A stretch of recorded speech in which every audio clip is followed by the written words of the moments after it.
Welcome, welcome, welcome. All right, so what y'all got going on tonight? It's time to study some scripture. Let's see what we got going on here.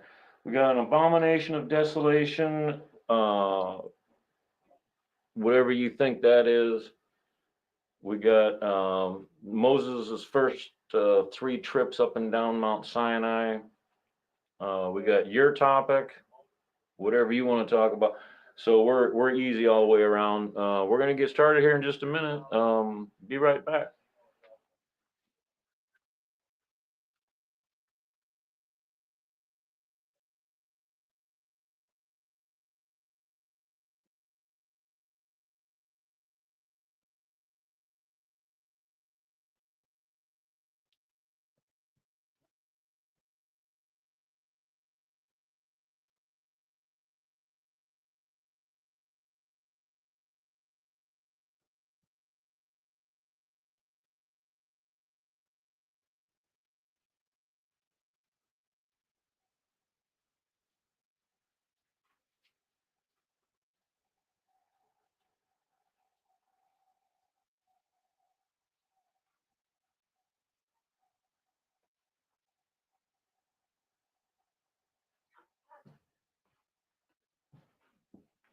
All right, what do we got? The abomination of desolation. The abomin. Uh,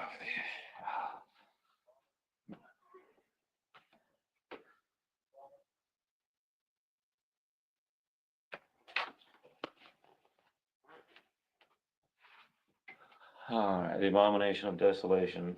Look at the Temple Mount. Any current picture of the Temple Mount, and tell me what the abomination of desolation is. And it's not the Golden Dome. You know that Golden Dome on the Temple Mount has Urushiol. U R Urushiol. Urushiol oil on the outside of it.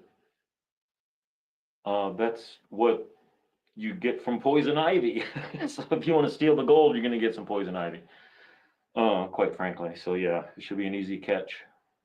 Who's itching? Yeah, they're the ones that robbed it. All right, we got Abomination of Desolation. It's on the Temple Mount. I have my opinion. I'd love to hear yours. In the meantime, Moses up and down the mountain 7 times minimum. Minimum. 8 times counting the non-burning bush. Let's try to find out the first. Let's go tonight. Let's go through the first three until somebody comes in, comments. They want to go over something different. That's totally fine. I'm just going straight out of Exodus from leaving Egypt, of course. But after the Red Sea and see, after the Red Sea,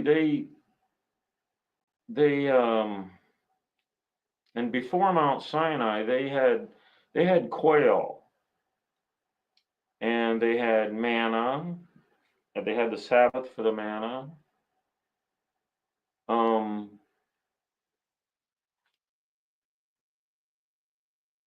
but we're looking at how many times Moses was up and down the mountain. So, like Exodus 19 is the covenant where they're at the bitter waters of Marah. Exodus 20 is when he's yelling the Ten Commandments down or just saying them. We don't know. God talks and everybody backs up. So Exodus 20 starts the Ten Commandments. So let's go back to Exodus 19 and see if it starts. See if Moses' first ascent was in Exodus 19 or not. And I really should have a pen. This is and put this in the third month. This is Exodus chapter 19. In the third month, when the children of Israel were gone forth out of the land of Egypt, the same day came they into the wilderness of Sinai.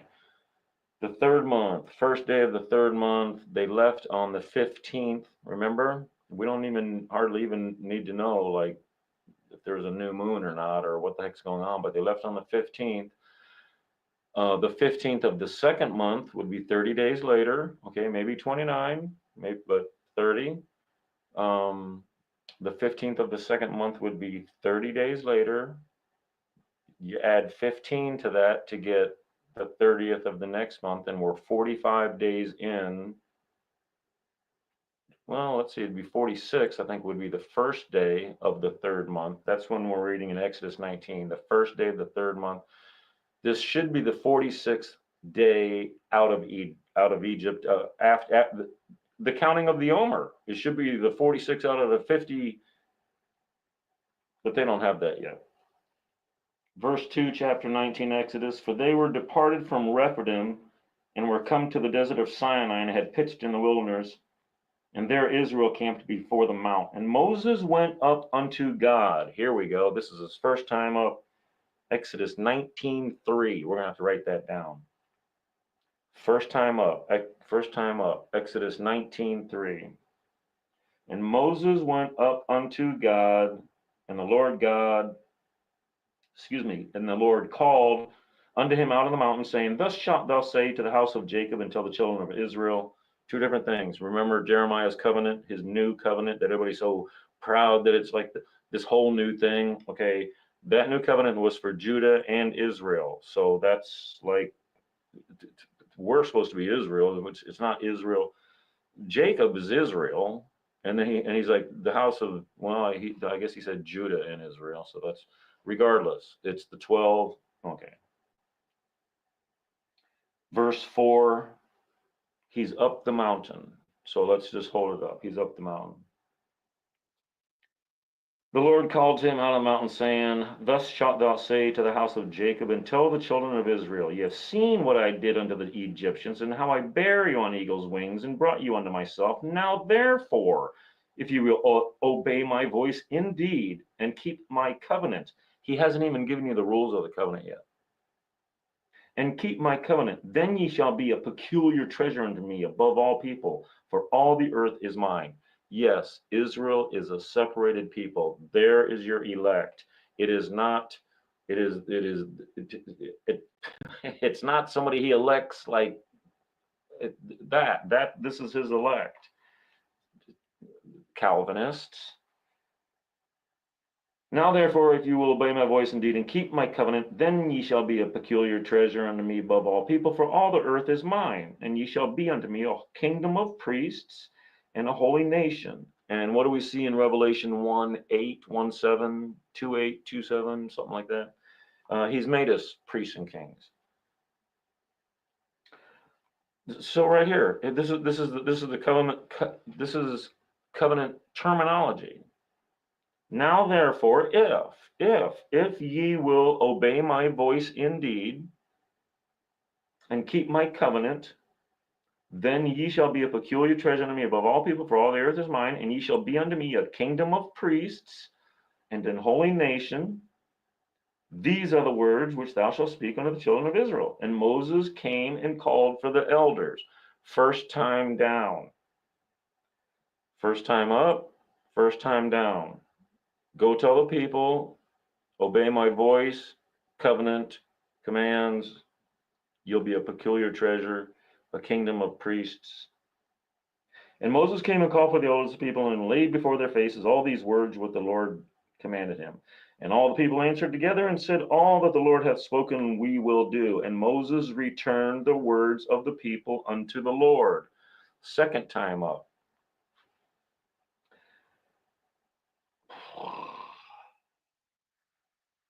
And all the people answered together and said, All that the Lord hath spoken we will do. And Moses returned the words of the people unto the Lord. And the Lord said unto Moses, Lo, I come unto thee in a thick cloud, that the people may hear when I speak with thee, and believe thee forever.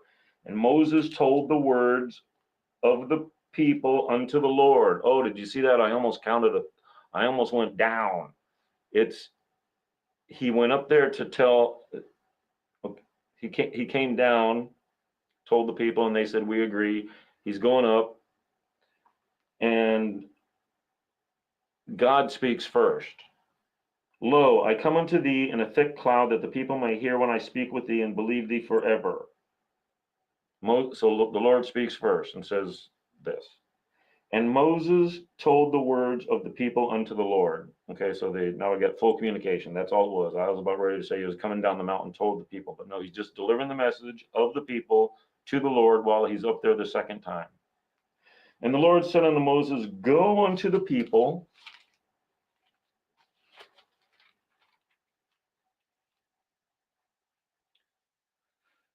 This is what he's telling them at the top of the second time.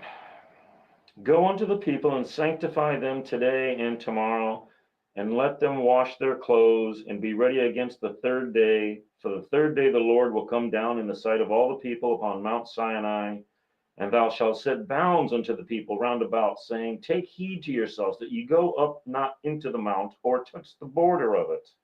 Whosoever toucheth the mount shall be surely put to death.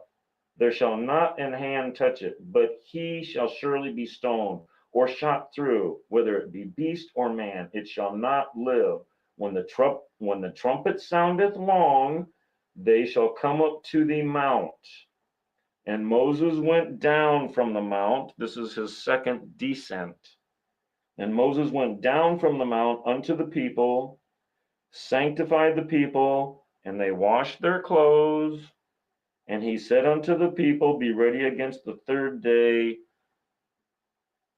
Come not against your wives. That ends verse 17 of verse 19. Exodus 19:15 ends with come not against your wives. He added that. He was never told that. It's not in the text. It's not in the scripture. Moses misspoke. You want to say he's a stutterer because he is slow of speech? No, he was slow of speech because he got it wrong. He was told 4 things to do. He did to tell the people 4 things. He told them 3, left out the 4th, set bounds against the mountain, and added, come not against your wives. Now, maybe he thought the Venus Mons was the mountain, set boundaries around the mountain, the pubic bone, because we're going to see that he goes up there and argues with God about this. This is the second time down, and Moses went down from the mount. This is Exodus 19:14. We can write that down, that's the second time down. And Moses went down from the mount unto the people and sanctified the people, and they washed their clothes. And he said unto the people, be ready against the third day, come not at your wives. What was this?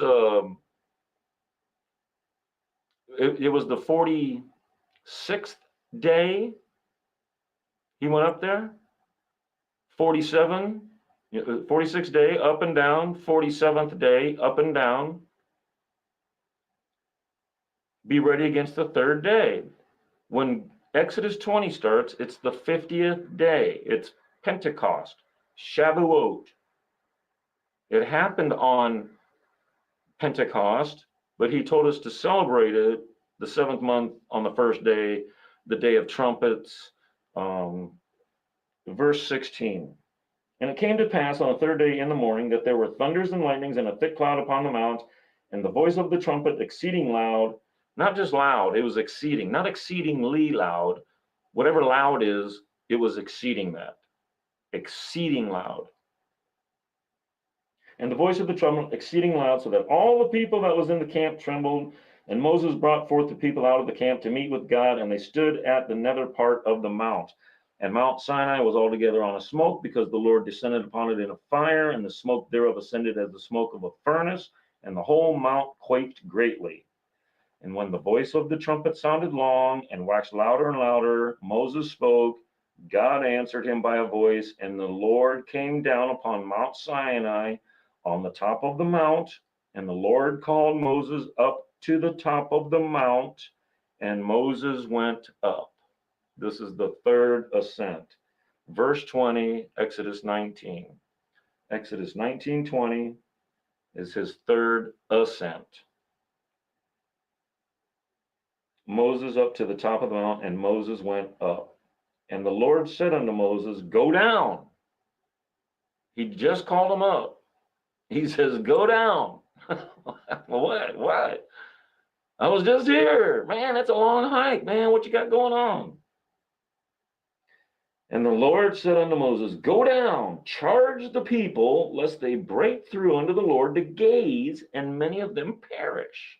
Here he's verifying that Moses did not tell the people to stay away from the mountain, to set boundaries around Mount Sinai. Moses did not tell them that. And God, on Moses' third ascent, God is admonishing him for not telling him that. This is the third day. This is the 50th day. And Moses' microphone isn't working. Oh, and the Lord said unto Moses, Go down, charge the people, lest they break through unto the Lord to gaze, and many of them perish. And let the priests also, which come near to the Lord, sanctify themselves, lest the Lord break forth upon them. And Moses said unto the Lord, The people cannot come up to Mount Sinai. He's arguing with them. The people can't come up to Mount Sinai, for thou chargest us, saying, Set bounds around the mount, and sanctify it. And the Lord said unto him, Away, get thee down, and thou shalt come up, thou and Aaron with thee, but let not the priests and the people break through to come up unto the Lord, lest he break forth upon them. So Moses went down unto the people and spake unto them. 3 times up, 3 times down. Now, was that so hard? Now we have, and that ends Exodus 19. That was verse 25. Exodus 19:25 is the third descent, and Exodus 20 starts. The shouting down of the 10 commandments. So how hard was that? The first time Moses was up and down that mountain happened in a matter of, well, 1 chapter, within chapter 19. Oh, well, in fact, yeah, I think is it the whole chapter? Yeah, if you read chapter 19 from the beginning, in the 3rd month, when the children of Israel the same day came to the wilderness of Sinai, yeah, you can figure out that Pentecost happened. He was up the mountain to sanctify the people, came down, didn't tell them to set boundaries around the mountain. Now he told them not to come against their wives. Don't forget, he made that up. God supports him. He not only reprimanded him for getting to, or thinking he told the people to set bounds around the mountain. So what do you think is going to happen after 40 days or 30 days? Okay, after 30 days, whatever cycle your wife was on, whether you're a newlywed or 90 years old, you're still feeling frisky after 30 days of being told, no, you can't. Okay, maybe it's different if nobody said anything, like you do it every Thanksgiving, and you don't really care. You don't really think about it anymore. It's not that big of a deal to you. It's fun when you do it. Oh, don't get me wrong. But you're not, some young couple just that's their focus. But if you tell somebody, hey, don't do it, and there's no end. He didn't say 40, don't do it for 30. He said, don't do it. They're thinking this is part of the covenant. Hey, remember Exodus? It was Exodus 19. Where he said, if you follow my voice, obey my covenant, I will make you a kingdom of priests and kings, everlasting life. And they said, all of it, you say we.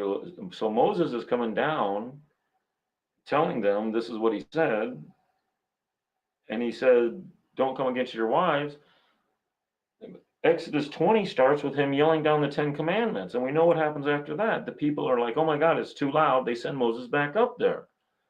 But there's nothing in there about, oh, okay, it's okay, good to be with your wives now. Remember that wedding ceremony you guys were, well, we don't want to talk about that. These people were on the run. I doubt if there's any wedding ceremonies there very well could have been.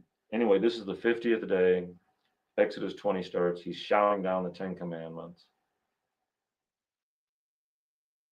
And the people still think, the people are still, the command still stands to the people from Moses, come not against your wives.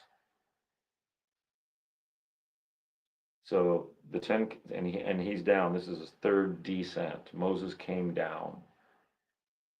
Exodus 20 starts with the 10 commandments being yelled down. It's too loud. The people say, Moses, you go up there. So he goes up there and gets the judgments. Exodus 20 to 24, 8. He comes down. Well, that would be the fourth time. We don't want to talk about the fourth time. I'm just giving you the first three times so you guys don't get bored with can't focus too long. Let's just keep the teaching short. So the first three times up there, let's hit it up real quick. We're starting with Exodus 19, and that just starts out with the date, so that's fine. 19:3 is the first time up. Let me see. Yeah, Exodus 19:3 is the first time up, and Moses went up into the mount, went up unto God, and the Lord called to him out of the mountain, saying, Thus shalt thou say to the house of Jacob, and tell the children of Israel, You have seen what I did unto the Egyptians, now I have you on eagle's wings, and brought you unto myself. Now therefore, if you obey my voice indeed, and keep my covenant, then ye shall be a peculiar treasure unto me above all people, for all the earth is mine. Ye shall be unto me a kingdom of priests and a holy nation. These are the words which thou shalt speak unto the children of Israel. And Moses came and called for the elders of the people, and laid before their faces all these words which the Lord commanded them. And all the people answered together and said, All the Lord hath spoken, we will do. And Moses returned the words of the people unto the Lord. Second time up is 19:8. First time down was 7. So then the second time going up is 8. And all the people answered together and said, All the Lord has spoken, we will do. And Moses returned the words of the people unto the Lord. And the Lord said unto Moses, Lo, I come unto thee in a thick cloud, the people may hear when I speak to thee, and believe me forever. And Moses told the words of the people unto the Lord. And the Lord, we missed one there. And the Lord said unto Moses, Lo, I come unto thee in a thick cloud, that the people may hear when I speak with thee, and believe thee forever. And Moses told the words of the people unto the Lord. That's verse 9. 19:9 is the second time down. And the Lord said unto Moses, Go unto the people, and sanctify them today and tomorrow, and to let them wash their and be ready against the third day. For the Lord be ready to come down in the sight of the people of Mount Sinai. And thou shalt set bounds unto the people. Take heed that do not go into the mount, touch the mount, to be put to death. There shall not any hand touch it, but be surely put to death, beast of man. Shall not live when the trumpet soundeth long. They shall come up to the mount. And Moses went down. Oh, yeah, we missed one. And the Lord said unto Moses, like everything. And Moses, oh, no. Yeah, Moses told, see how I got goofed up on that one? We're trying, And Moses told the words of the people unto the Lord. He's still up there. And the Lord said unto the people, Go unto the people. And then verse 14, 19:14, he's coming down. Sticky, peculiar. Damn, bro. You got a pen and paper? 402, bro. That's my area code, 402. Time for all dyslexics to get high at 402. That's my area code. Pause, pause, pause, pause. 5070603. 5070603. Wait. That ain't right. 7060307. 7060307. 7060307. That's just 7 digits that may attach to that area code, but if you put it all together, maybe they'll ban it or something. Good to see you, brother. Oh my God. What? I got the Passion Week figured out on a chart. 3 different donkey rides.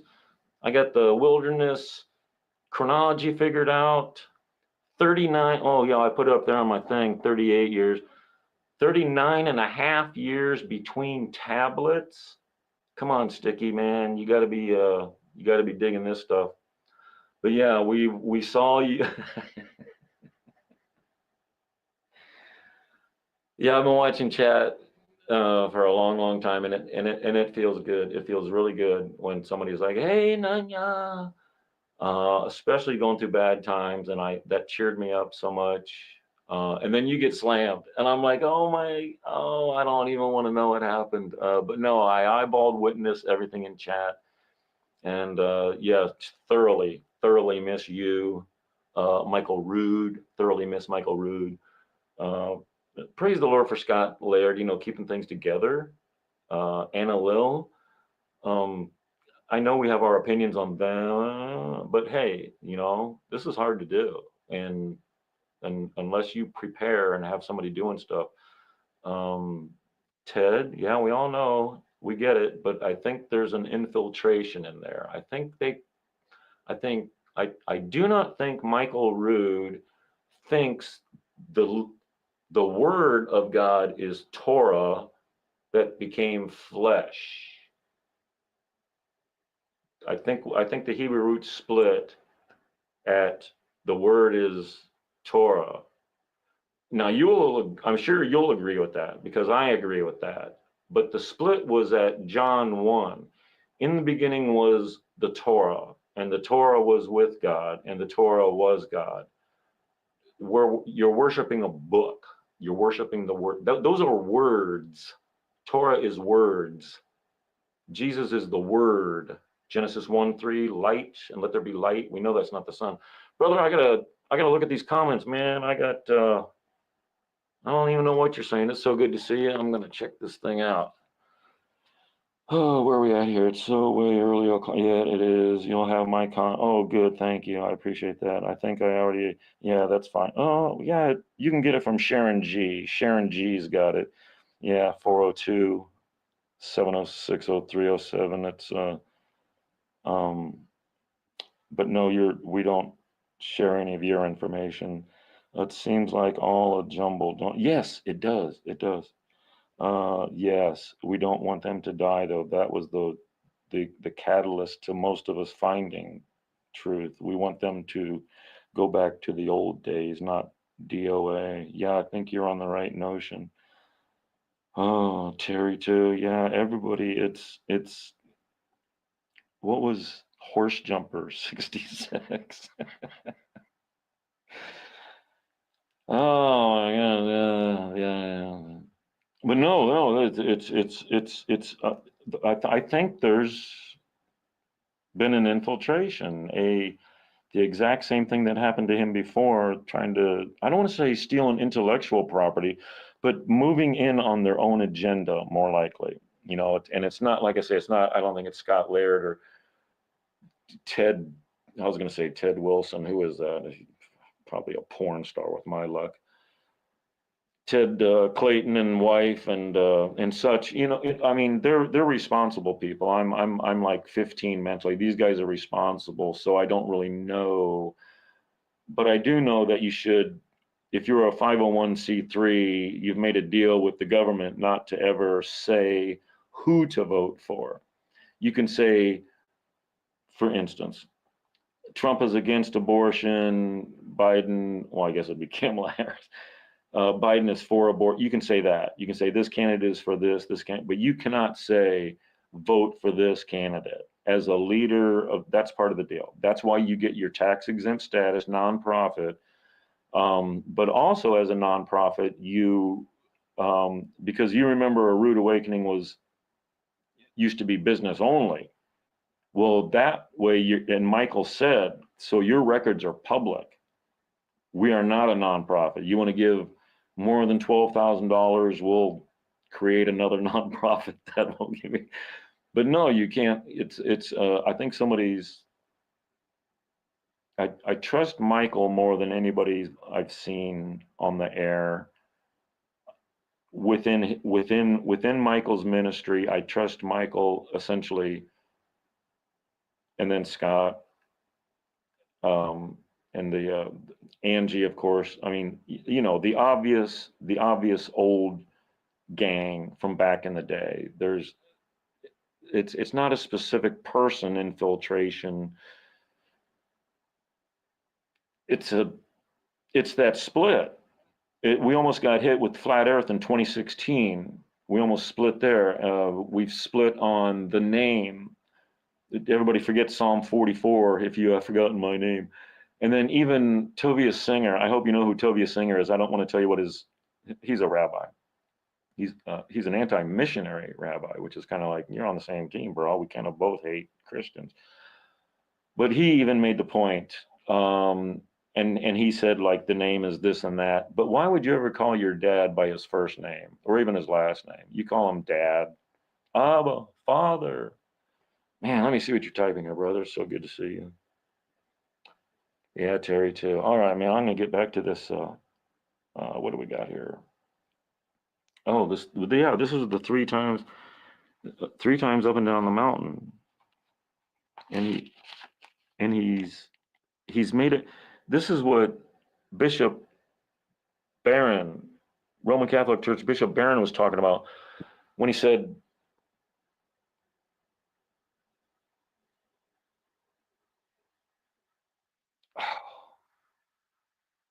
I can't give him any credit. Oh my gosh, no, he did. He spoke the truth. He spoke the truth on a lot of things, like the blood in a blood covenant represents the death of the offender. I've got to give him credit. I can't get around it. Okay, we'll do a different topic. Yeah. So the first Pentecost we think was this. Everybody says this is the first Pentecost because this is Mount Sinai 50 days later from exiting the furnace, Egypt. Well, let me tell you about the real first Pentecost, because Pentecost with a small p means the 50th day essentially, but it really means five. Okay, but the whole Penta thing, it's Greek to me. The first 50 days we see in the Bible are in Genesis. So let's,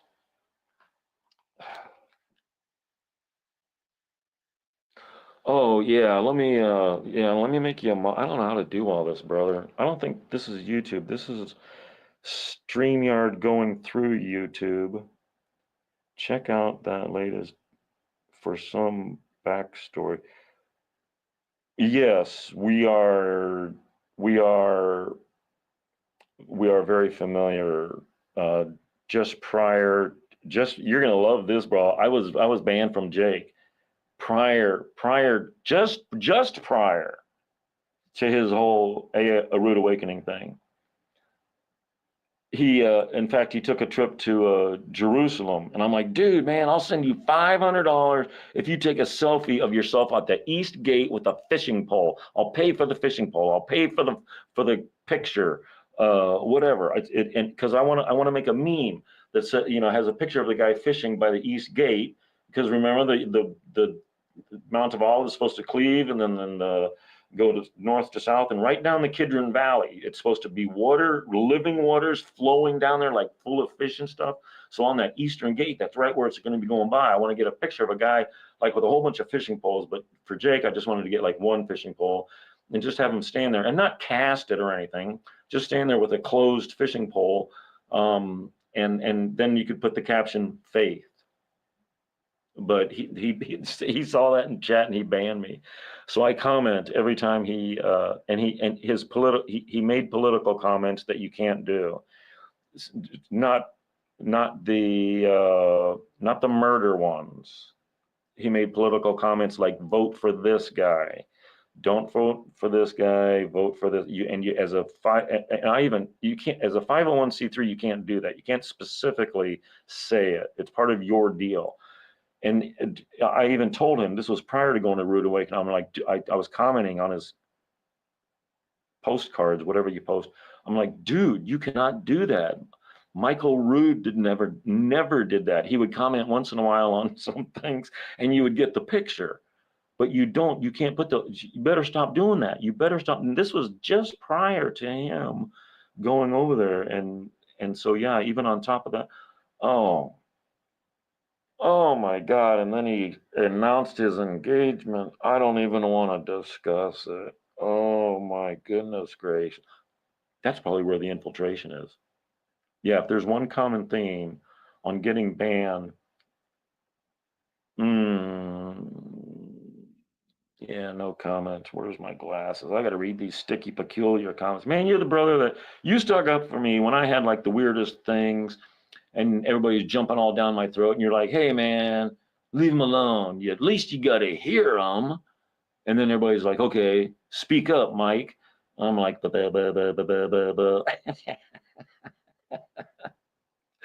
But you didn't support agree with me. You wanted to hear, like we all want to, like is common. Yeah, banned by Jake. Yeah, banned by Jake. I told him I'd give him $500 if that's yeah. I told him to give him $500 if he took a selfie of himself at the East Gate with a fishing pole. And then he went to whatever. I've always felt a compulsion to go sit at the East Gate with my chart. There's my chart with my to sit at the East Gate with my chart. Um, Maybe it's supposed to be the East Gate of the Mormon Temple. I mean, I'm in Omaha. I'll never get to Jerusalem. Maybe I'm supposed to sit my butt down at the East Gate of the temple and show them. Because this kills Roman Catholicism. It kills Protestant by proxy. The other people, SDAs or Baptists, stuff. Well, I guess that they're all Protestants too, but they could overcome this. But the Catholic Church can't get away from the fact that they say the Last Supper was a Passover seder. When you actually eat the meal, you eat it and burn it.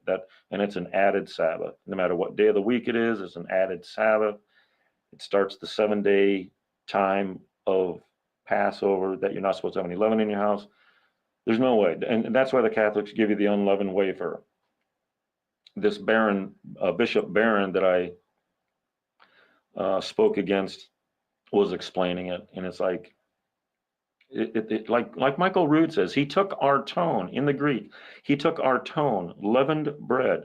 So at least you have to think it's the 14th, but it was the 10th. It was the 10th going into the 11th, and then he was in prison for 3 or 4 days. Exactly how the Passover lamb is supposed to be. You choose it on the 10th and you keep it up. Exodus 12. Take it out, keep it up. Take it out, keep it up. Keep it up. Yehuda Glick. Remember, he was on there with KJV. I like to call him KJV, Keith Johnson version. Remember, he was on there. Yehuda Glick, Rabbi Yehuda Glick, got 1 million TikTok followers. Yeah, he said that they would choose that lamb and keep it in their house and care for it to the extent they would tie it to their bedpost to make sure of its care. It was an Egyptian god, and they would flaunt it. You would think that it's not in scripture, but you would think that they would flaunt it in front of the Egyptians. Hey, we're going to kill this in 4 days. But yeah, you can't have your Lamb of God chosen on the 10th and then have him go to Bethany and Bethphage or whatever you think he was doing and back and forth to Jerusalem. No, you can't do that. He was picked up and interrogated for 3 days before being killed. I know you think it was a lynching, that everything happened so quick, but he had to go to Caiaphas, Pilate, Herod, Pilate, Ananias first. 3 hours of darkness. Get his body in the grave. Now I'll give you. By the time they poked him in the spear in the side, that can count as like, because he's dead. He doesn't have to be in the tomb to start the clock counting on the 3 days, 3 nights. But look how fast all that has to happen. And quite frankly, when you say, I'll see you after the rooster crows 3 times, don't you just automatically think it'd be after 3 days? Because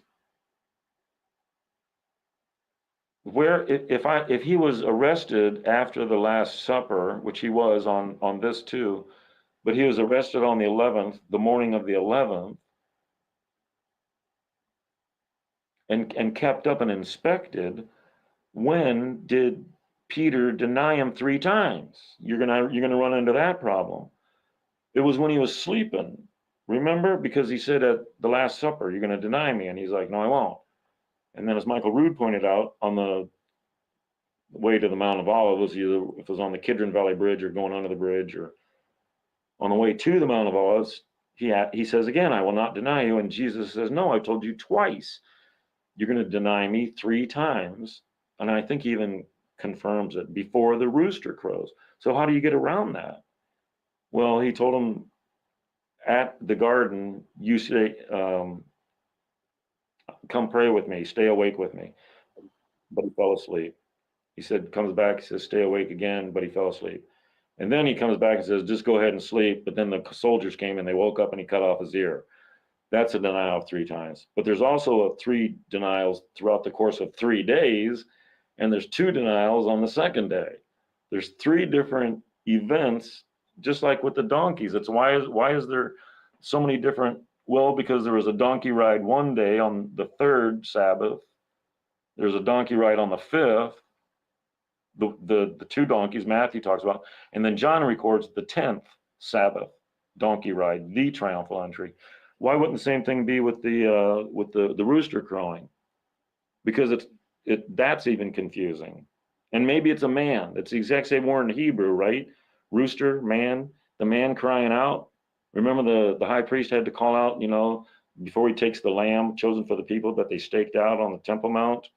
Before he takes that inside, I find no fault. And he takes it inside. The next morning he brings it out, says, I find no fault. So the 3 times the man crying out, because remember one of the times he cried out, he says it's like an hour later. So that's like after sundown on the 13th, before sundown on the 13th, and then after sundown on the 13th, where it comes into the 14th, where you kill the lamb, like an hour later, he's like, I find no fault, and they start killing the lamb.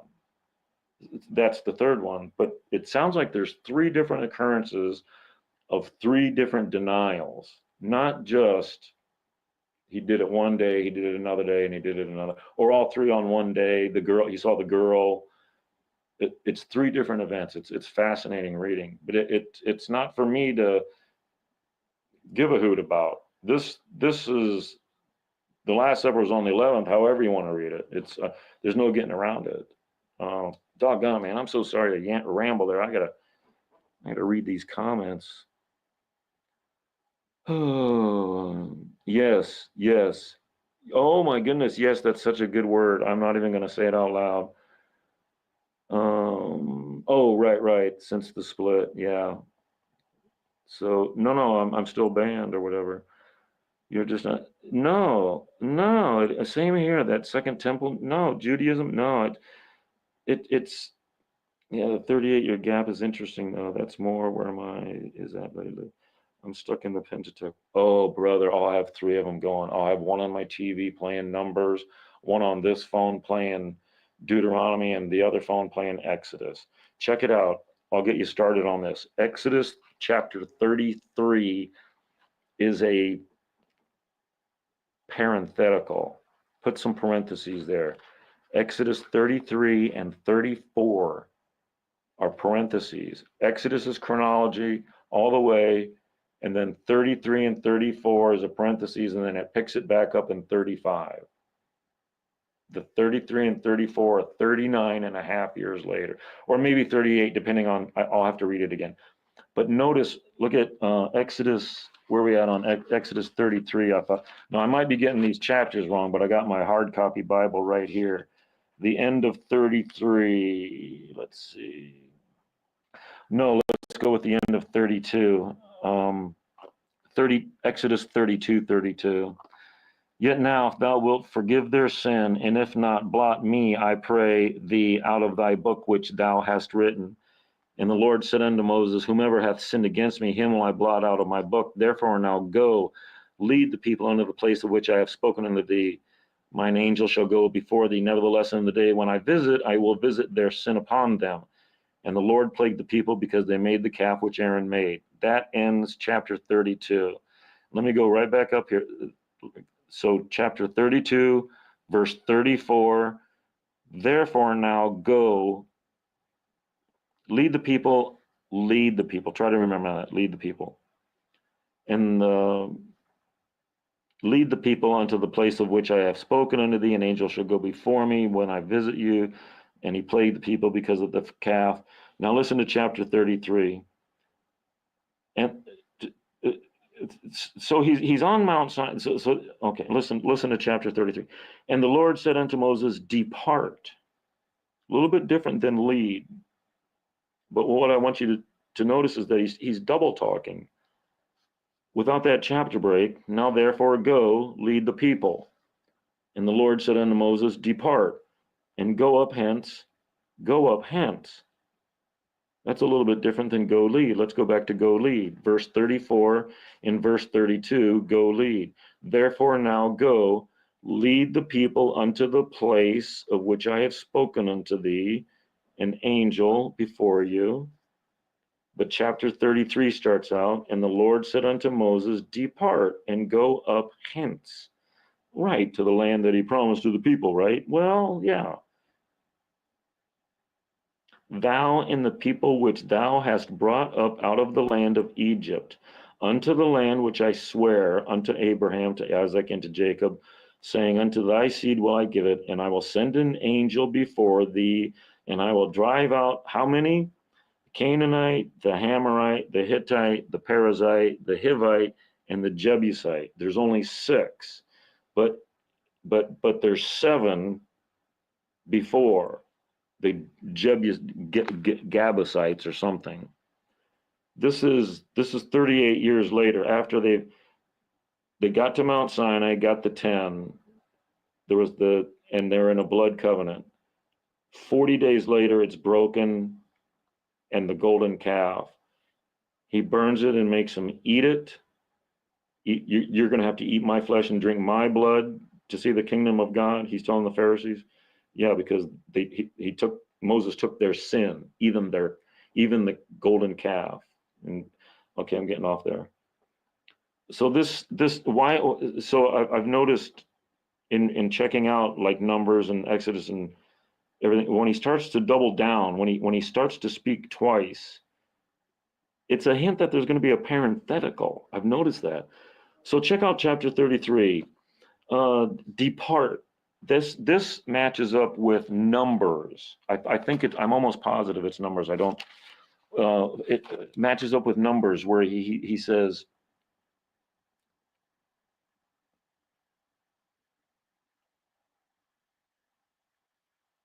"Well, depart from me." Was it in Numbers? Okay, so chapter 33, this is 38 years later. And I'll send an angel unto the land flowing, you are stiff-necked. And when the people heard these, they mourned, and no man put it. For the Lord had said, you're stiff-necked, take off your ornaments. And they stripped themselves of the ornaments by Mount Horeb. And Moses took the tabernacle and pitched it without the camp, afar off from the camp, and called it the tabernacle of the congregation. Everyone which sought the Lord went out to the congregation, and it came to pass when Moses went out, and it came to pass as Moses entered in the cloudy pillar, and all the people saw the cloudy pillar stand at the tabernacle door and worship. The Lord spoke unto Moses face to face as a man. And Moses said unto the Lord, see, thou sayest unto me, bring up this people, and thou hast not let me know. So he has not, chapter 33, verse 12, he was told, at the beginning of that chapter, he was told, depart.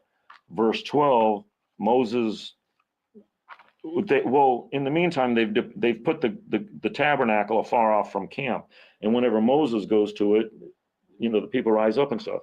But verse 12, and Moses said unto the Lord, see thou hast unto the bringing up the people, thou hast not told me how. And this is where he gets put in the cleft of the rock, and his face shines. Then he comes down with the second set of 10 commandments. Remember, because if we read Exodus, if we continue reading Exodus as if he's still at the bottom of Mount Sinai and hasn't really left yet, he comes down with the second set of 10 and puts them in a tabernacle. Well, this tabernacle, where did this tabernacle come from? It's built. At the end of chapter 35, we've got him here for like 8 chapters how to build the tabernacle, and then all of a sudden but he doesn't come down and they build it. It doesn't say. In fact, it says in Numbers that they raised it in the first month of the second year, like 365 minus 50, quite frankly, or you know what I mean. So the Lord plagued the people because of the golden calf. So the Lord says depart, and he puts they pitched the tabernacle away. Oh, maybe they built it. Okay, he says lead the people, and chapter 33 starts out with them building it. No, it doesn't work either. Doesn't work either. Yeah. Under the land, verse 12, and Moses said, you told us not to. So now so the cleft. So remember in Numbers it says Aaron died in the 40th year in the 5th month on the first day. Moses at the beginning of Deuteronomy is 40 years later on the 11th month on the first day. So this is 6 months later. So that's why I say it's 39 and a half years, because they went to Mount Sinai, got the testimony, the first 10 commandments he calls testimony. Look for a difference. I'm using KJV. I know you're SP 2009 or whatever. Look for testimony and covenant. The ark of the testimony, the ark of the covenant, the ark of the testimony, the ark of the covenant, because they're not. The testimony is the broken covenant. The one that he broke, the dust or the pieces, that he said put in the ark. So there's two sets of 10 commandments in the ark in heaven, I would think, but there was two sets at the time of Moses. But when he comes down and gets the second set, remember he put the ark and his face shone. Do you think he went through 38 years of his face shining, and they go through Massa, Tabra, Kibroth-Hattaavah, and likewise at Kadesh Barnea when they revolted against the Lord, and Korah's rebellion after that, and even after that they came to him saying, "You're killing the people." You think all that happened with Moses's face shining like God is with me? Hey God, how am I going to know you're going to be with us? And God doesn't really tell him, "Hey, I'll send my angel ahead of you." But Moses didn't know that his face shone. He didn't know that his face shone, but yeah, he's still wondering. So when he comes down, everybody's freaking out, like, "Oh my God!" Yeah, that's at the end of chapter 34, or excuse me, that ends the parenthetical. So the parenthetical from chapter 33. And the Lord said unto Moses, "Hew thee 2 stones like unto the first. Take heed, you make a covenant with the inhabitants." And it came to pass when Moses came down. Here we are, verse 29 of Exodus 34. And it came to pass when Moses came down from Mount Sinai with the 2 tablets of testimony. Oh, testimony! I thought it was a covenant. Oh, testimony means that you've died, and this is now you're going to prison. Oh, really? What for? Your testimony. You broke this covenant. Now this is prior. This is after. This is the parenthetical of 40 years later. Hew thee 2 stones of yourself, bring the tables of your heart. We all know the good story. Okay. And he came down, and Moses wist not that the skin of his face shone while he talked with them. And when Aaron and all the children of Israel saw Moses behold, the skin of his face shone, and they were afraid to come nigh. And Moses called unto them, and Aaron and all the congregation. So they see him, and he says, "Come here." And Moses called, and Aaron and all the rulers, 2 different things. Aaron and all the rulers of the congregation returned unto him, and Moses talked with them. Okay, and afterwards, verse 32, all the children of Israel came nigh, and he gave them in commandment all that the Lord had spoken with him in Mount Sinai. That completes it. That's everybody. He's spoken. They all ran away when his face was shining, and then he called them all back. Okay, so let's continue reading and see where this goes, because he's gonna double down, and that's going to give us an indication that this ends the parenthetical. And afterward, all the children of Israel came nigh, and he gave them in commandment all that the Lord had spoken with him in Mount Sinai. And till Moses had done speaking with them, he put a veil on his face. Okay, so remember, they all came there, they all heard their words, and until he was done speaking, he put a veil on his face. But when Moses went in before the Lord to speak with him, okay, this isn't just a random, like during the 40 years, whenever he went in to talk to God, he would put the veil on. This isn't like that. This is continuing the chronology. But when Moses went in, so he brought all the elders, all the people, spoke to them, gave all the commandments, and they are now gone. He's going into the tabernacle. But when Moses went in before the Lord to speak with him, he took the veil off until he came out. And he came out and spoke unto the children of Israel that which he was commanded within the tabernacle. This is where you start the book of Leviticus. Exodus 34, 34. And he came out and spoke unto the children of Israel that which he was commanded. He had just gone into the tabernacle. This is where you start Leviticus chapter 1. No? He's already got the Levites. Does he already have the Levites?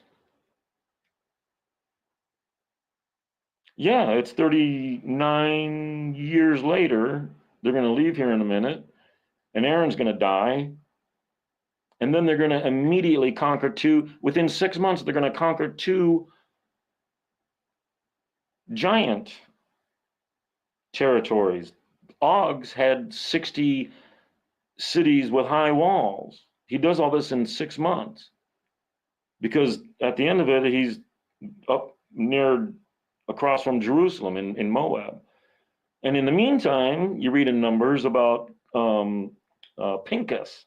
Phineas, where God wanted the heads of the leaders, the people that were sending the hot babes to lust after the men or to make the men lust after them or whatever. He wanted their heads on a stake burning in the sun, and Phineas ran them through. That's a long story in Balaam and Balak, but that happened behind the scenes as that's going on, because even the Midianites joined with the Moabites. So that, remember Aaron's father-in-law at the beginning, he says, hey, divide the people up so you don't got to judge them all the time. Okay, then so he went back to his country, Midian.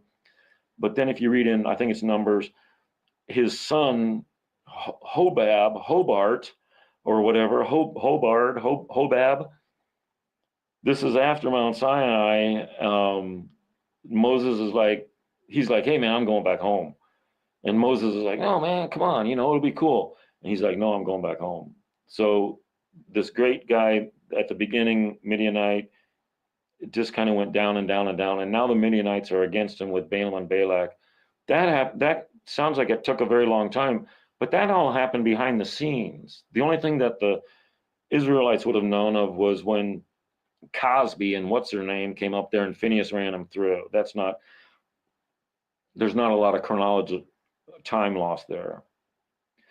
Because so what we get is he gets to Mount Sinai. The first tablets are broke, and it's called a testimony, and he has the Ark of the Testimony go with him. But remember, God says, I will not go with you. I will send an angel. God is not with them. Okay, it's the Ark of the Testimony. And in fact, as they set out, he calls it the Ark of the Covenant.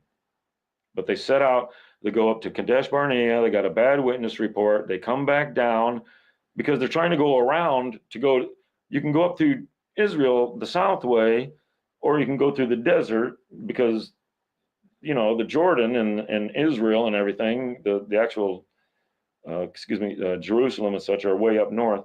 So they went up, they were going to go up through the south first, but they were going to go around that. And he said, no, you got to go around the Edomites. I gave them, you're going to have to go around them.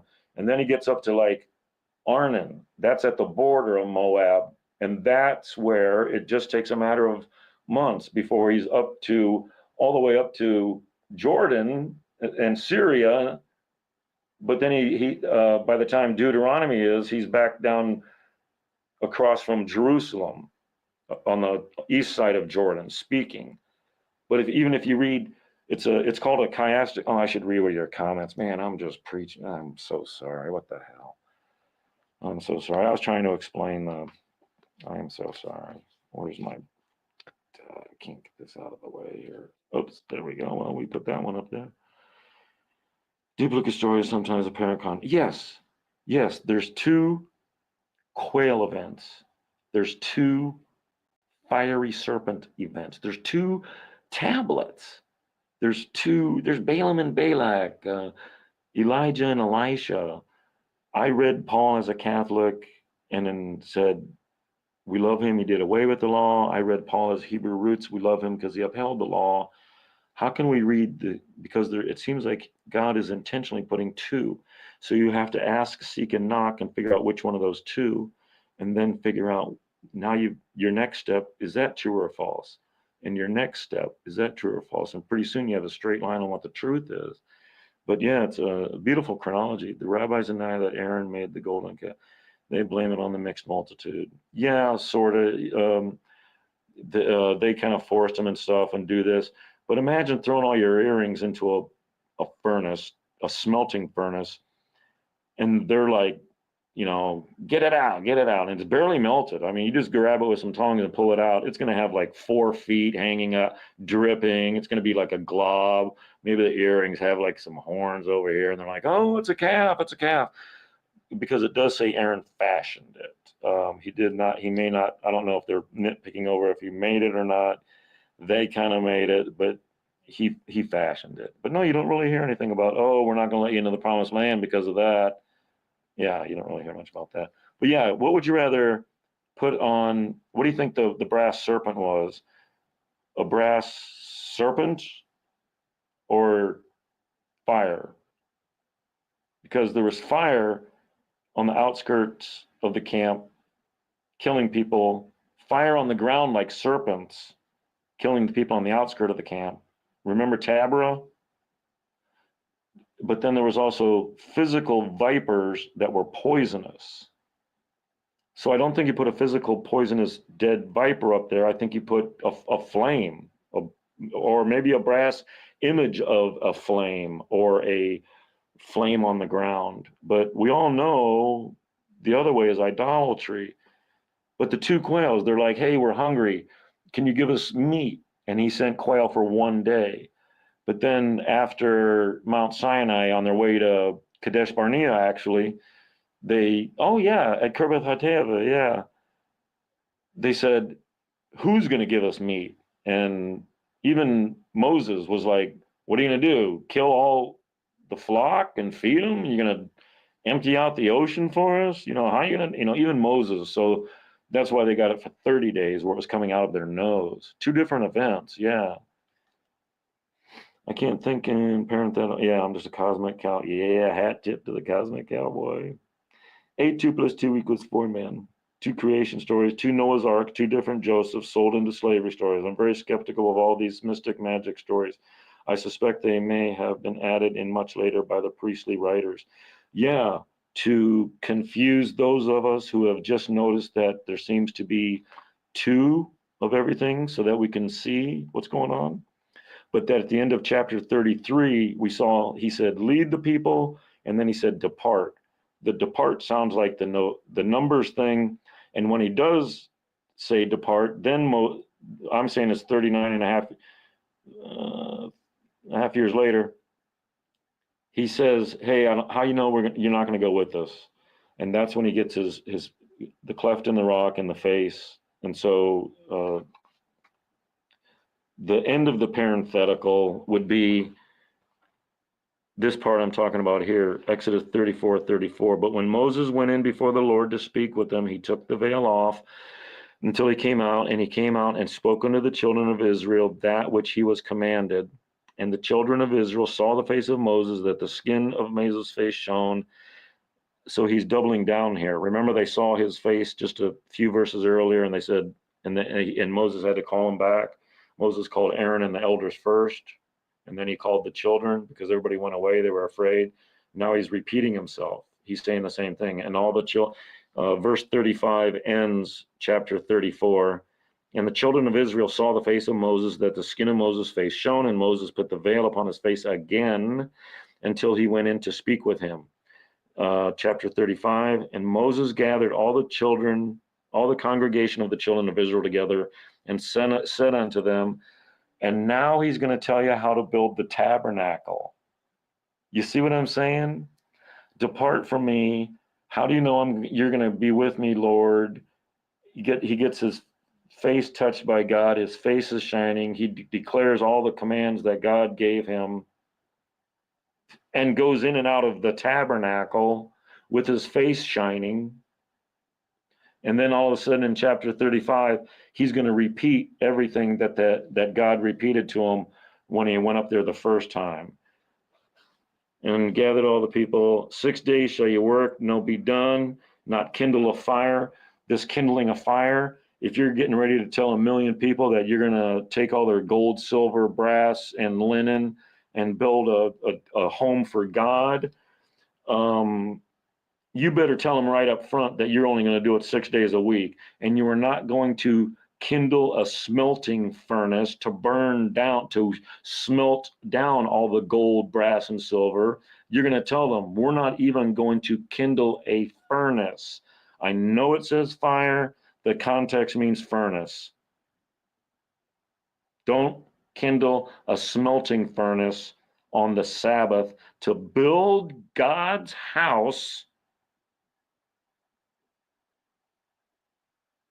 As he's speaking, they're doing the golden calf. As he's speaking, not at this part. This is when Exodus chapter 35 ends the parentheses, and it picks up the action again from when Moses was coming down the mountain and broke them. And because it just says, you shall kindle no fire throughout your habitations upon the Sabbath. And Moses spake unto all the congregation of children, saying, this is the thing which the Lord commanded. Take ye from among you offerings unto the Lord. Whoever is a willing heart, let him bring it. An offering of the Lord, gold and silver and brass and blue and purple and scarlet and fine linen and goat's hair and ram skin, dyed red, and badger skins, and shittim wood, and oil for the light, and spices, and anointing oil, and onyx stones. And it goes on and on and on. He's repeating exactly what he just got told all those chapters earlier. But don't forget, there was a funky parallel. He came down and said, lead the people. And he did. He led them up to Kadesh, Taberah, Kibroth Hattaavah, Kadesh Barnea, and then as they're leaving, but don't forget, at Kadesh Barnea, at the bad witness report at Kadesh Barnea, remember we read in another book, one of the Pentateuch, we read in another book that there were survivors of the people that said, hey, we're going to go up anyway. There were survivors, and those people said, hey, if you let us beat them, we will worship your name or something. And God let them beat them. That, I think, is the Gabonites. Remember, there were 7 people that God was going to cast out, but in the parenthetical that I read, the parentheses, it's just a flashback or a flash forward. It's like when you're watching a movie and they do a flash forward. That's all it is. But then he comes back in chapter 35 to complete the rest of Exodus. He comes back in chapter 35 to come back to where he was talking to. Because read the first 4 sentences of Deuteronomy. And what does Deuteronomy mean? Added law? Come on, Sticky. Where are we at here? Tell me, when you read Deuteronomy, where is he? That's all I want to know. Read the first 5 verses of Deuteronomy and tell me where he is. It's crazy. These be the words which Moses spoke unto all the Israel on this side Jordan, in the wilderness, in the plain over against the Red Sea. The Red Sea, that's way south. The Red Sea, way south there. Between Paran's the first place after Mount Sinai. They went like 3 days journey and they were at Paran. Okay. Between Paran and Tophel and Laban and Hazeroth and Dizahab, there's 11 days journey from Horeb by the way of Mount Seir to Kadesh Barnea. And so remember, they're down south by the Red Sea, by just a little bit north of Mount Sinai, but way south of wherever. Verse 3, and it came to pass in the 40th year, in the 11th month, on the first day of the month, that Moses spoke unto the children of Israel, according unto all the Lord had commanded him in commandment unto them, after he had slain the 2 kings. After he had slain Sihon, the king of the Amorites, which dwelt in Heshbon, and Og, the king of Bashan, which dwelt in Ashtaroth on Edrei. Now listen to this. This is verse 5. I said 4 verses, but there's 5. Here's a third.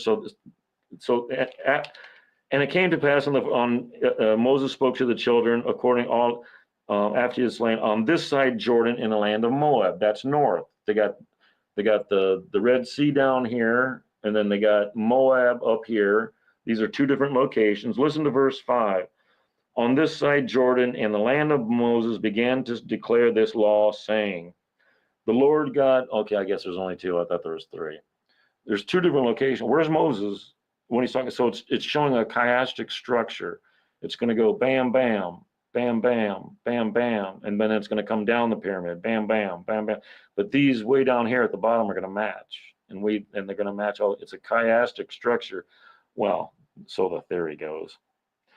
Moses only brought down the 10 words, not all those. Yeah, correct. Yeah, that's why I say the law was added to the covenant. So when you read Paul and he says law, it's like, what law, Paul? Oh, 119 ministries. What law, Paul?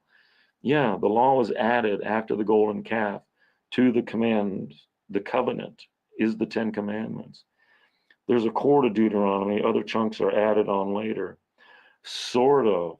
Yes. I know Nehemiah Gordon said Deuteronomy looks like it was written down on a bunch of papers in a stack very chronologically, and then they took it and threw it up in the air, and then they all picked it up and it went randomly. But no, it's beautiful. Deuteronomy, that's how we know it's 39 and a half years later. Because look, when you read Deuteronomy, look for, and I fell down as the first for 40 days and 40 nights. He does this after Kibroth Hattaavah. He does it at Mount Sinai, at the calf. A day later, he goes back up there. But he doesn't come back with the 10, does he? A day later, he goes back up there, and then we read, he says, go lead the people. I'll send my angel with you. He hasn't touched his face. He didn't say, come up with two new sets of 10. Right? He said, so there was 240 days right there. And then after Kibroth Hattaavah, the bad witness report, quite honestly, after that was the rebellion. But after Kibroth Hattaavah, remember, God repeats himself, and it's not word for word repeats. It's a different thing. Stand back, Moses. I'm going to wipe them out as one man, blot their name out from under heaven, disinherit them, and start over with you. And Moses is like, oh, Jesus, Mary, and Joseph, no.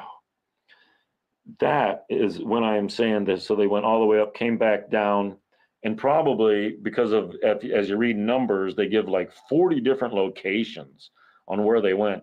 So they probably encircled the whole Sinai Peninsula because they're on the one side anyway, and it does because they came over here through the Red Sea and had to go around one way or the other to get over here to Mount Sinai, because they parked over here in the desert.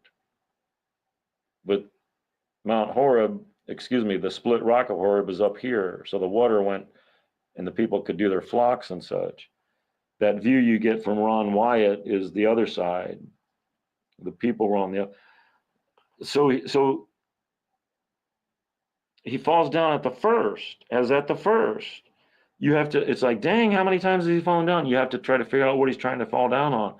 But yeah, I'd like to go over Deuteronomy sometime with you, because that's the whole core, but it's so complicated. I just throw it out there like, hey, check out Leviticus 1. Yeah, Leviticus 1, he's at the tabernacle.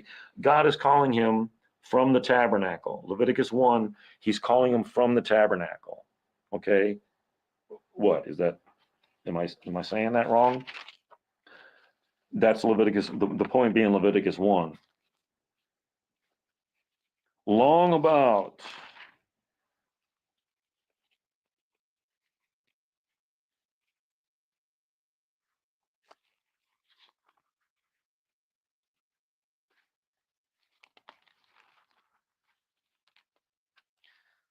Okay, so Leviticus 1 starts out, he called unto Moses from out of the tabernacle of the congregation.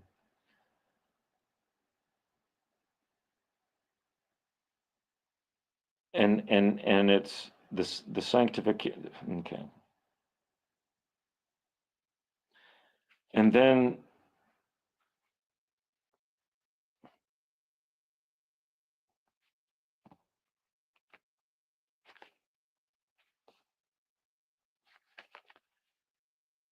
so at the beginning he's calling them from out of the tabernacle. Chapter 25. And the Lord spake unto Moses in Mount Sinai, saying, Speak unto the children of Israel, saying to them, When ye come into the land which I give you, then shall the land keep a Sabbath unto the Lord. 6 years you shall do it. Okay, so this is repeating. We already know this land rest. But in the 7th year, that which groweth, and the Sabbath of the land shall be meat for you and for the cattle, and thou shalt remember number 7 Sabbath according to the number of your name. So chapter 25, he's talking to him from out of the Mount Sinai, and the very end of Leviticus confirms that. These are the words that, let's see, these are the commandments which the Lord commanded Moses for the children of Israel in Mount Sinai. Oh, he was in Mount Sinai. He was at the tabernacle, was in Mount Sinai. Yeah, no. See, there's a little nuance here. This is in Mount Sinai.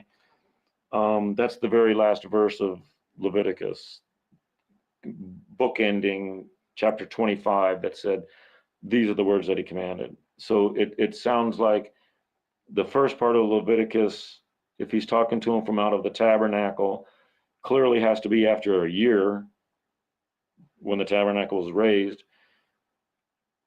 And the other point, I got to keep up with your reading. I'm so far behind. There's a quarter, yeah, too early. I can't recall details. Shalimar, go hell, man, false prophet, religious witchcraft, satanic man. Amen, brother. If there's any way to get to the people, it's through Satan, isn't it? Isn't he the one that's accountable for all of your lusts? Isn't that the only thing that brings you to the Lord once you put scabs on it because you've lusted so much, you Islamic? All right, we'll keep our mouth shut. All right, my phone's going to die. Brother, man, I tell you what, Sticky, it was so good to see you. We went through the first 3 ups and downs of Moses to Mount Sinai tonight. I hope you understand that Moses commanded the people, come not against your wives. God never said that, but God, he clearly supported them.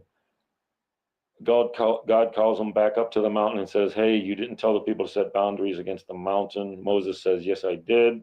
God says, go get thee down and come back with Nadab and Abihu or something.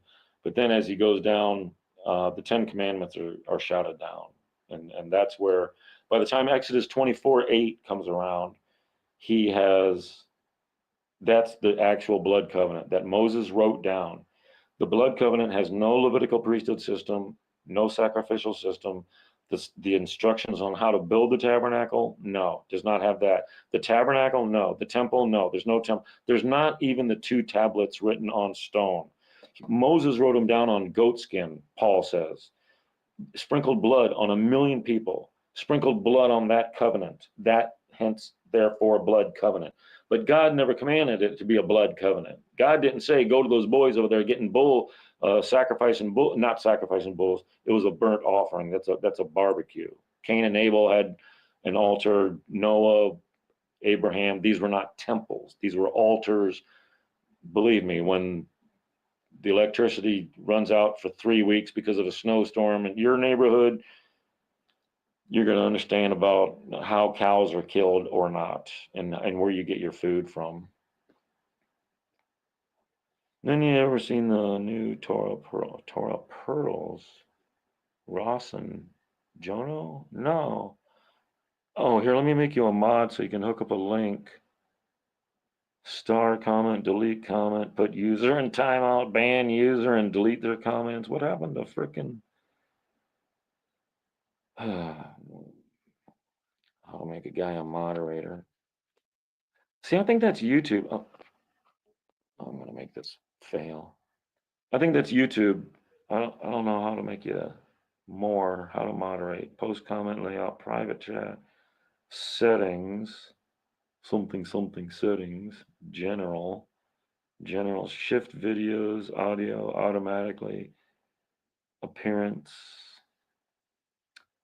That's not it. Style, banners, media assets, style, guests, layout. Oh, that's cute. I like that. The way that, the layout thing. Stream info. I just don't. Tap your name and hold it. No. The 3 bar dots, star comment, delete comment, put user in timeout, ban. It doesn't say to make you a mod. Oh yeah, but no, I'll check. I'll certainly check it out. I like the editing of the old ones. They could talk and talk and talk, but then Nehemiah or somebody would like there would be nothing but continuous conversation. Somebody's always talking. They edit out every little silencing. So I hope this Torah Poros Volume 3, Ross and Jono. Yeah, because I remember Jono, and it's like, dude, whatever happened to that brother? Nope, nobody ever said. Yeah. Al Ezra. I'm gonna try whatever. Oh, let me screenshot something. Did I do that, or did I just hang up on everybody? Oh, screenshot, good. Okay. No, brother, it's so good. Oh my gosh, so good to see it. So good. Years. Ross Nichols TV. Oh,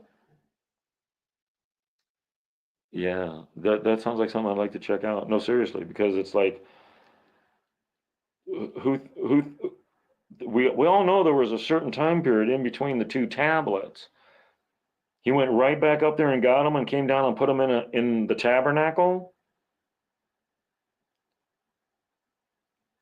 So we all know there's a time period in between the two tablets. When is it? Aaron's a key. He died the 5th month of the 40th year, but that was on their final, okay, you guys go. Depart, the part where he says, depart from me and go into that land. And then he lists only 6 of the nations instead of 7 because that one had gotten wiped out already.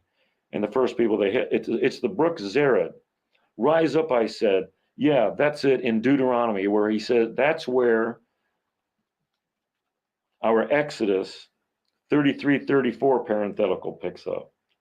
Or maybe it was Leviticus. I'll have to make a chart for you once I hear you guys. Once I hear that guy, let me show you this Holy Land. Once I check that guy out, Sticky Peculiar.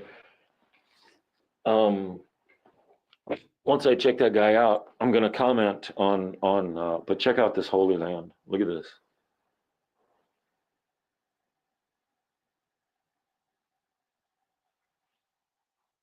That's the abomination of. You can't even see it. That's the abomination of desolation. It's a mosque. It's where the southern steps used to be. That's where the temple used to be. That's not a abomination. There's the eastern gate right there. That black thing, that whole thing there is a mosque. That used to be the southern steps. You would have to go up those to get to the temple. This whole thing, this height here, but that, there it is again. That is the abomination of desolation, because this is the Temple Mount. This is not a mosque. This is where they think Abraham, but Abraham left the servants there. Abraham went further north. Abraham went up here. That's why Jesus is up there. But look at this. Here's the abomination right there. Now, the desolation is the Ark of the Covenant has been gone since 500 BC, but that's the abomination. That was added in the year 6 or 900 or something. Man, let me read your comments. I think my phone's going to die on YouTube. It's so totally your butt. It really is, brother. Thursday night. Oh, I like it. I overslept yesterday. Oh, yeah. That's why I'm awake now. Oh, welcome. I'm awake now because it's the time that I'm supposed to be at work at Walmart, but I think I got fired. I've been gone for 4 months and they haven't really called me saying, where are you? You know what? I'm 63. I'll just retire, right? No, they hurt my foot, man. They crippled me. They hurt my foot. It's not a crippling. It's a crippling, but it's not like my feet are. I'm a quadriplegic. Plantar fasciitis. That's it. But then again, we got a bone spur on the bottom of the heel because the bone is trying to grow more bone because the tendon is pulling on it so hard. So there's a bone growing down straight out of the bottom of my heel. and it hurts every step. It hurts every pushing carts. The strain you put when you're leaning over at 63, pushing 120, 220 carts, 6 at a time, uphill, uphill both ways. Sound like I'm complaining. No, so good to see you, brother. I'm gonna check out that thing. That's why you're awake now. Easy money then. Yeah, easy money. Easy money. We are. That's funny you say that. That is so funny. The time is so short, Stick. You would not believe the. Now, I remember. You may not remember my theory on eschatology, but Matthew 24, 25, Mark 14, the eschatology, the futures stuff. I believe a lot of that has already happened, and that we're just looking for Jesus. I remember you saying, I remember sharing this with you at one point, and I'm like, oh yeah, I think this and this and this happened, and this and this and this happened, and you're like, okay, well, where's Jesus? I'm like, yeah, exactly. Where is he? It's it must be a junk theory. I don't know, but yeah, my point being, time is just so short. Time. I mean, even if whatever whether you're Catholic, Baptist, it's almost 2,000 years since the crucifixion, no matter what year you think it was. If you think it was 33, the year 2033 is right around the corner. Us that think that know it was the year 28, 2028 is right around the corner. 3 years. Oh, yeah. I mean, I don't know if there's anything in scripture about a 2,000 year anniversary, but we all know that's a significant anniversary, 2,000 years since his crucifixion, something big. I'm not saying his return or anything. I'm just saying there's got to be an awake. People got to wake up quicker. Back in 2016, we're sticky. I don't know. Yeah, yeah. The remnant. Whoops. I got a picture of that. I'm not sure if you're wanting me to put that on. I'd be happy to put it on my banner. Where are we at here? Yeah, I got a screenshot of that for me. Did you want, whoops, sorry about that. I think I covered up my mic. Did you want me to put that up there for like an advertisement for you? I'd be happy to. Yeah, he's been coming back tomorrow, and every generation says that's the last generation. But I don't know. You read Zechariah, Michael Rood's, reread Zechariah from Michael Rood's Thermonuclear War. He's perfect up until the end when the flying scroll has the ephah in it. And at the end, he says, behold, 2 flying scrolls.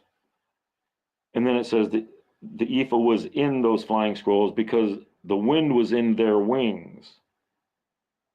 The wind it was not in the wings of the ephah. So this is what I say to be your Nagasaki and Hiroshima. The wind was in their wings. It's a jet, turbojet. In fact, Ezekiel, a wheel within a wheel, that's your turbojet, right? The wings that folded up, the Corsairs, the wings that were straight, 6 of them. Your 6-day war. Look at your airplanes of your 6-day war, or your Yom Kippur War of '73. Look at your jet planes. The turbine jet engine looks like a wheel because it's only yeah, okay. We'll talk about that when I get to the Discord or whatever. Jesus has been coming back tomorrow. Amen, brother. Man, it's so good to see you. I am. Let me go over this Thursday. Oh, brother. Oh, that's why you're still up. Yeah. Man, you don't do anything. Mm. Well, I'll be on here as many hours as I got left on this free trial thing. But yeah, stop on in and oh, on Shabbat. I got you. Let me look at that. On Shabbat, I did that.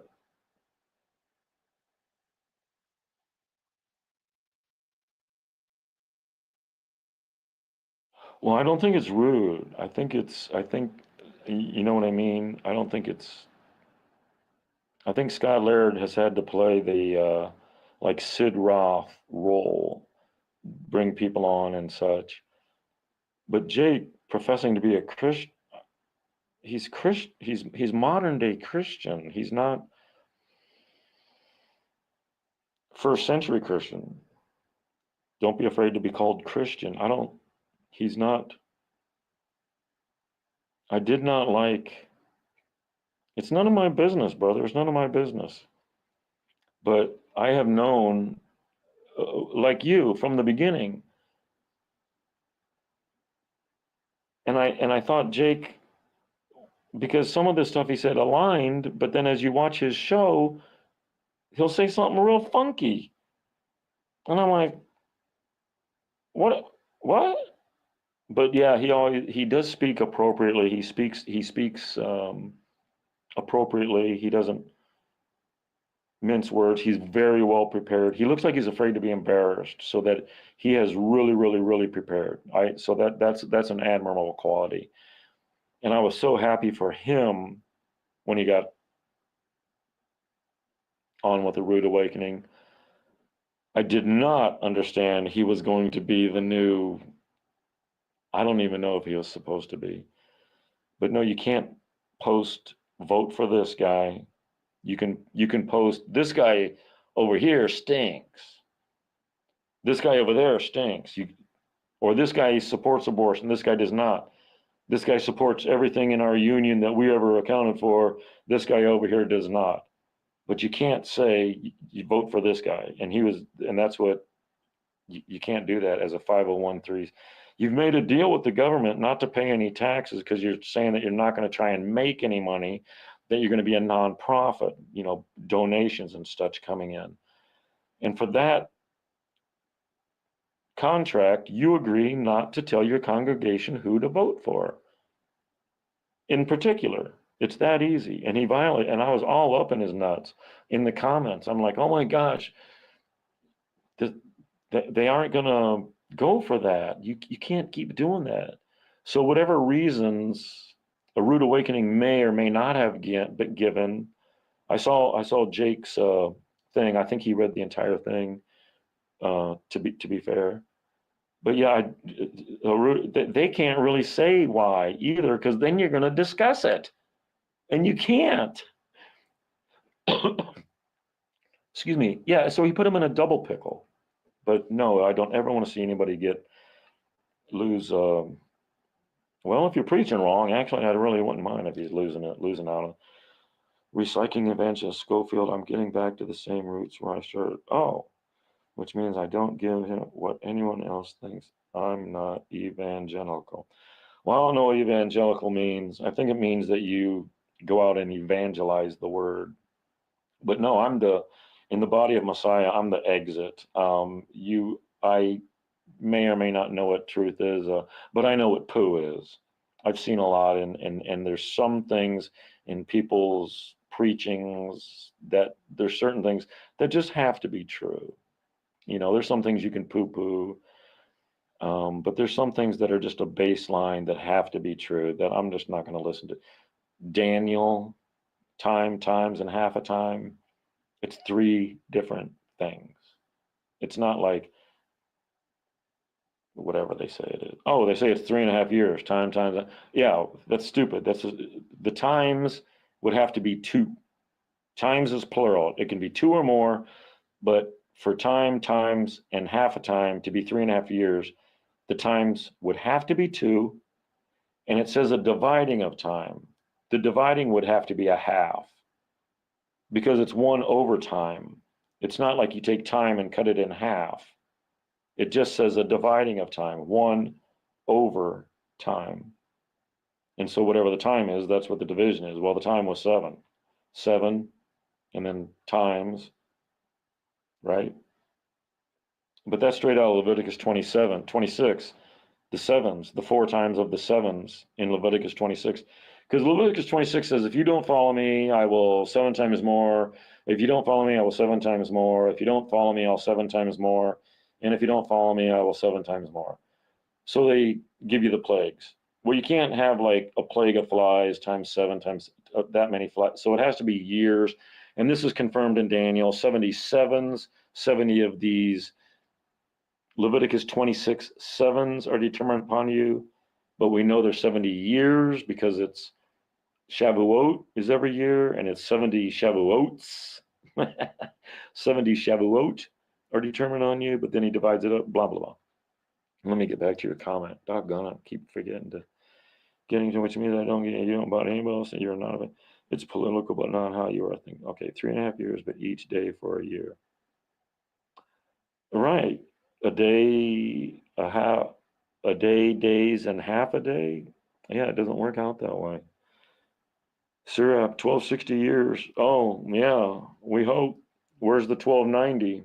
What's the 1290? A month later? A month later for the 1290? It's going to have to be a month later. Man, my phone's going to die, brothers. I'm so sorry. So time times and the dividing of time, three different things. Time, the 70 years of Daniel, they were to be in captivity 70 years, and that happened, right? And then the times, that's the 4 of the 7s from Leviticus 26. But those 7s we know were years and they're 70. And then a dividing of time. Otherwise, if I didn't shorten those days, even the elect would have fallen away or something like that. Sticky, what's your, oh, hi, Cherry. Cherry, I'm just going to call you Cherry. I don't even want to try and figure out Cherry. I'm just going to call you Cherry. I said it the other night, but yeah, I'm like the only person in chat. It's like, is it Sherry J? Is it Cherry J? Yeah, so I'm just going with Cherry. Evangelical, relating to or being a Christian church. Yeah, first century Christian, modern Christian. Believing in personal conversion and the inerrancy of the Bible, especially the four. Oh, well, I'm an evangelical. Relating to or being a Christian church. I'm a nunitarian. Believing in personal conversion. Personal conversion, we believe that, don't we, Sticky? Sticky, this is Cherry Sticky. Syrup, blessings. Yeah, the 1260 and the 12. Okay, let me finish reading. And the inerrancy of the Bible. Well, I mean, every Bible is a version. I hope we all know that. Unless you're reading an interlinear version. I mean, they're all versions, right? So it's the V in KJV means version. Oh, I like saying that word, version. Like a virgin. Cut for the very. Oh, Cherie, thank you. I would, because I gave up. I mean, it's not like I gave up asking you. I was asking myself. Cherie, thank you. And Sticky, his real name is Sticky, the French Sticky. No, I'm just kidding. I'm just kidding. But Cherie, yeah, that is like, okay, yeah, I'm 63. Cherie is like,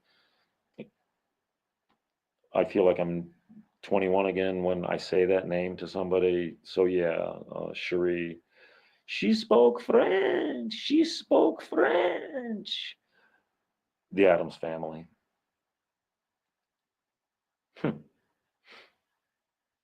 Yeah, I worked with 20 women.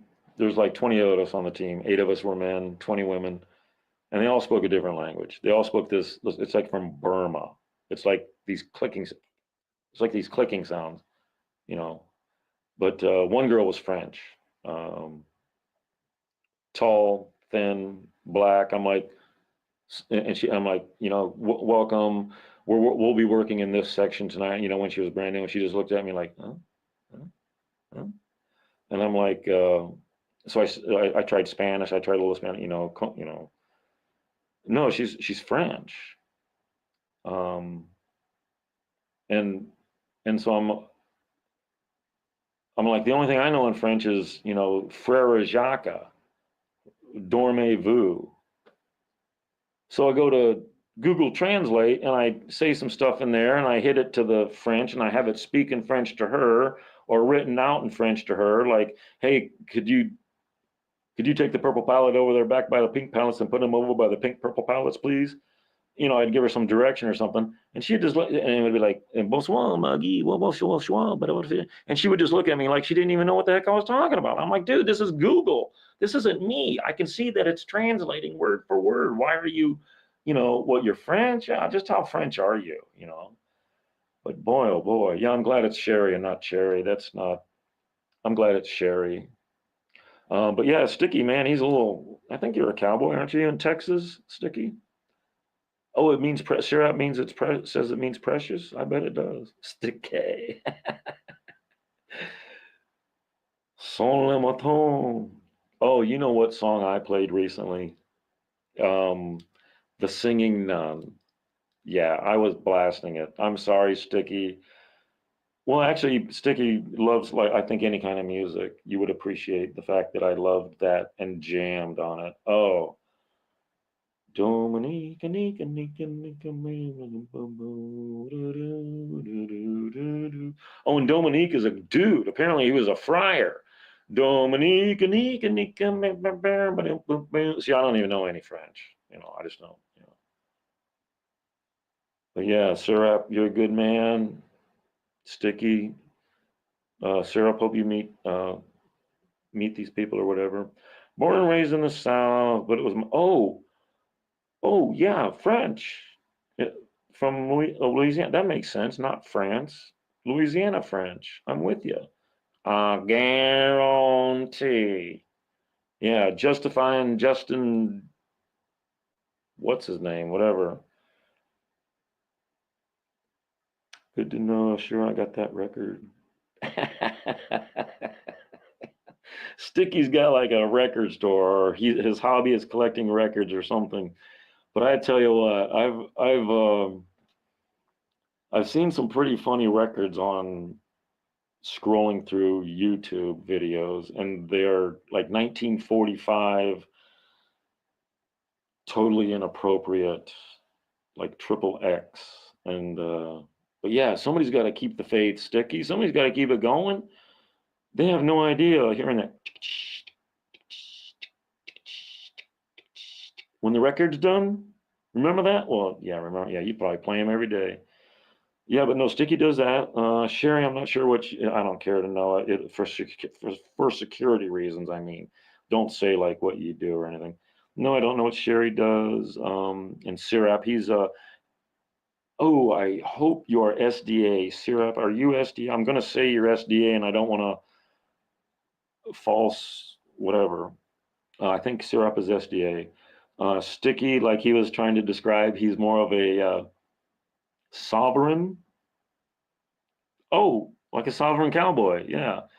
Um, but essentially like Netzarim, Hebrew roots. I don't want to say Messianic Jew. Torah observant. Oh, he could probably describe himself. What the hell am I doing for? Cajun. Yeah, Cajun. Who do we have? He does prison ministry. Two Cajuns. What's his name, Sticky? He used to come on Rude's a long time ago, and he had a southern accent, really old, taught oil tycoons, oil managers, oil derrick managers, oil owners, taught them how to run the oil business when he had no college degree, just working in the oil rigs. Ward? Anyway, yeah, that's funny. Oh yeah, I remember. Yeah, Cherie, my uncle was. I remember telling you my uncle was in Louisiana. He was on the wrong side of the bridge when Katrina came around. He was on the side of the bridge that had an open Walmart and clean, dry land. I'm ashamed to say, but Yeah, that was a bad. That was terrible. They still haven't come. The buses are still sitting there waiting to take the people away. At Katrina, the buses are still waiting. I remember Bush came on like after day 3 or something, and he's like, "I'm putting my entire cabinet in charge of this. My entire cabinet." And even 2, 3, 5 days after that, they still weren't taken care of. They still weren't helped. Yeah, to this day, they're still waiting for a ride. I mean, metaphorically speaking. Boy. Okay, yeah, my phone's gonna die. I gotta read these comments. Texas Hill Country. You got cousins in Louisiana. Yeah, I've had my little grit television station on 24/7, and I leave the volume off, and I just go over Deuteronomy, Leviticus, and Exodus, Genesis, of course. But for chronology, we can kind of set it aside for a minute. But looking at this chronology sticky, I'd really like to share with you somebody. There's 39 and a half years. I know my thing says 38, but it's well, because when he puts when his face glows, that means God's with him. In fact, at one point in Deuteronomy, at the end, it says something like he speaks in a way that it sounds like Moses is calling himself God, just in like one or two sentences. But no, look for the tabernacle of the testimony. Look for the tabernacle of the covenant. Look for the two different altars, the two different tablets. There's the golden altar and the brass altar. Remember what happened to Nadab and Abihu? Was Nadab and Abihu smoking pot? Did they put marijuana in the gold altar of incense?